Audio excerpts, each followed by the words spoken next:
So yun po guys, ayan magandang araw po sa lahat. So another topic po yung pag-uusapan po natin sa video po na ito. At this time po is gusto ko lamang pong i-congratulate po ang ating idol na si Krishna Pekeng Koreana. Dahil nga po talagang umabot na po sa 80,000 or 80k po ang kanyang subscribers sa YouTube. Actually kahapon ng hapon pa po ito, June 8 po ng hapon.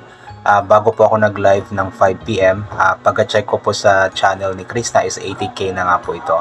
Kaya i-congratulate po natin si Krishna dahil nga po sa kabila nga po ng mga nangyari nga po sa kanya, sa kabila nga po ng pangda-down nga po ng mga bashers sa kanya, ay talagang mas lalo siyang umaangat, mas lalong dumadami ang kanyang subscribers at umabot na nga po ito sa 80,000 po. At sobrang deserve po ni Krishna ito dahil nga po sa kanyang sipag, sa kanyang tiyaga, sakripisyo po na ginagawa para lamang po talaga makatulong sa kanyang pamilya at maging sa ibang mga tao kasi nga po tumutulong na rin po siya sa iba, di ba? So sobrang deserve ni Chris na ito and hoping na sana very soon is umabot na rin po sa 100k po ang kanyang subscribers sa YouTube. Sabi ko dati na sana before August 26 which is birthday po niya ay umabot na sana ng 100k subscribers, pero sana hindi ako sigurado kung hindi man, so at least bago man lang sana magtapos ang taon ng 2026 is makuha nga po sana ni Krishna ang 100k na subscribers kasi inulit ko nga po sobrang deserve po niya at alam ko na sobrang dami po ang natuwa, sobrang dami ang masaya dahil nga po sa another achievement po ni Krishna pagdating sa kanyang pag-vlog. Yung mga lola po dyan, mga tita, mga ate, mga lolo-lola, tito-tita, kuya at kung ano pa mang tawag dyan, alam ko na sobrang natutuwa po sila sa achievement or panibagong milestone sa buhay ni Krishna bilang isang content creator or bilang isang charity vlogger. Alam ko para sa iba is napakaliit lamang po ng 80k subscribers, pero para sa ating mga nagmamahal kay Krishna at of course para sa kanya at sa kanyang pamilya is napakataas or napakalaki na po ng 80k subscribers kasi mahirap pong makaabot ng ganoon kadaming subscribers po sa YouTube kasi alam naman po natin na sa panahon po ngayon mostly sa mga tao is andun sa Facebook tumatambay, kung hindi man sa Facebook, sa TikTok. So bibihira lamang po yung mga taong nagpupunta sa YouTube. Kaya sobrang nakakatuwa kasi umabot po sa 80k po yung subscribers ni Krishna sa YouTube. I believe ilang months pa lamang ba yung kanyang channel. November ito nag-start, diba? Sa December, January, February, March, April, May, June. So mga 6 months mahigit or almost 7 months pa lamang po ang kanyang YouTube channel. Pero gano'n na po karami ang kanyang subscribers, gano'n na po karami ang nagmamahal po sa kanya. Although may mga nang unsubscribe dati, pero after nga po nun is bumalik naman po yun sila at mas lalong nadagdagan pa po. Kaya nakaabot nga po ito ng 80k na subscribers. So hoping very soon yung 100k subscribers naman para magkaroon na rin po siya ng reward. Kasi kapag ang isang YouTuber po or isang vlogger sa YouTube is makaabot nga po ng 100k na subscribers is magkakaroon po siya ng yung silver play button. So nakaka-excite po na magkaroon po ng ganoon si Krishna. Kaya abangan po natin at ipag-pray po natin at patuloy po nating suportahan. I-share po natin always ang kanyang mga videos para may kumbaga para mapanood pa po ito ng iba. At yung mga hindi pa nakapag-subscribe ay makapag-subscribe din po sila.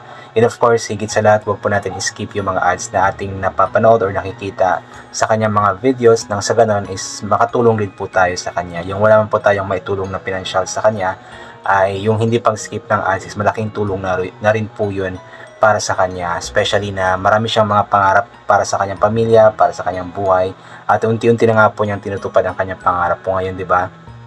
I believe is malapit na rin pong simulan yung farmhouse na pinaplano po niya.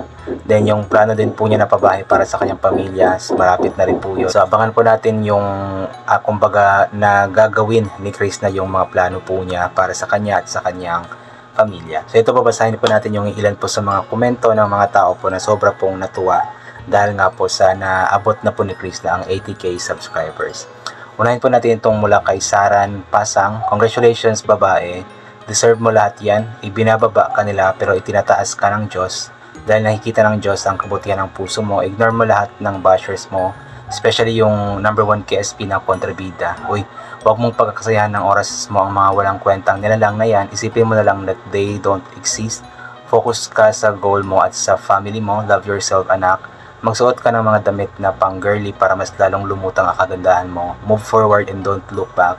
Tiwala sa sarili, mahal ka namin anak. At 'di ba? Sabi ko nga 'di ba kanina na kahit na pilit po siyang idinadown ng mga bashers, is patuloy nga rin po siyang itinataas po ng ating Panginoon. Sabi nga po nila, or sabi nga po sa Bible, na kung sino po yung ibinababa po ng mga tao, siya naman pong itinataas ng Panginoon. So, kahit napakarami po ng babash sa kanya, ay patuloy po siyang lumalaban. Kaya patuloy rin po siyang binibigyan ng biyaya ng Panginoon dahil nga po sa kabutihan din ng kanyang puso. Jenny na bata, congrats Ploy, sa sunod niyan 100k subscribers na, tuloy lang para sa pangarap mo. Always be thankful lang sa Lord at sa mga taong ginamit niya, kaya ka nandyan sa posisyon na yan. Ignore the basher, kasama yan sa social media, pera din yan, engagement din yan. Oo naman po, every reaction na kasi ngayon sa social media, especially sa Facebook, ay nagkakaroon na po ng kita. Unlike po dati na kumikita lamang po talaga sa views po at sa ads na lumalabas sa isang video sa Facebook. Pero ngayon po, every reactions po, every engagement, comments is po yun, malaking bagay na po yun para kumita po ang isang content creator po sa Facebook. At maging sa YouTube din naman, malaking bagay po yung engagement, kasi the more na nagkaroon ng engagement, mapag good or bad engagement man yan sa YouTube, is nakakatulong po yun para mas mas lalong mas lalong pinopromote po ni YouTube yung video po ng isang vlogger. Cindy the Exposer Vlog, ayan. Yes, konting kembot na lang at maging official vlogger ka, dahil magkakaroon ka na ng silver button if maka-reach ka ng 100k subscribers, at sana ma-achieve mo yan before birthday mo para double celebration. Oo nga po, yun nga po yung sinasabi ko dati, na hoping na before August 26 is maabot na nga po niya ang 100k na subscribers. Pero kung hindi man, at least bago man lang matapos ang 2026, at alam kong maabot po niya talaga ito. So ipag-pray po natin yan, and hoping na mangyari nga po iyon. Lia Cordero, congratulations Langga, Krista Mahusay V2, you deserve it. Always remember na andito lang kami sa likod mo, handang umalalay at sumuporta sa iyo kahit ano man ang mangyari. Saan ka man dadalhin ng tadhanan, always stay humble, maging matatag lang, huwag kang magpadaig sa mga toxic na mga people sa earth. Tuloy lang, follow your dream, focus on it. Sooner or later, maabot mo din ang mga ninanais ng puso mo. Ang bibir girl ng Team Paldo, lagi ka mag-iingat, always ask for guidance and protection dahil hindi ka niya pabayaan 100%. Yun lang, at congratulations uli sa iyo Langga.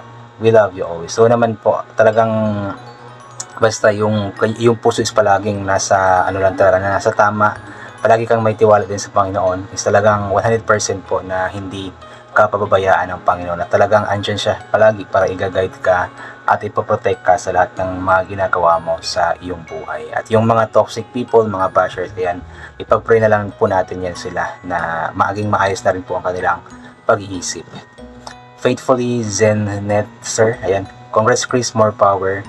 Laban lang araw-araw na mas nindot og naka-stock na videos para everyday upload ka. Pwede ka himo 2 videos in a day, then upload it another. Ayan. Meron naman po yata siyang mga stock videos. The problem is, minsan nga sobrang busy nga po niya. So hindi na po niya may edit pa, or siguro katulad po ngayon, 'di ba? Medyo masama yung pakiramdam. So minsan hindi siya makakapag-edit ng maayos din po dahil nga sa laging umaalis, laging busy, tapos masama pakiramdam, ganoon po. Pero okay rin, mas okay po sana kung palaging may video sana na ina-upload para mas lalong gaganahan din po ang mga viewers na manood everyday.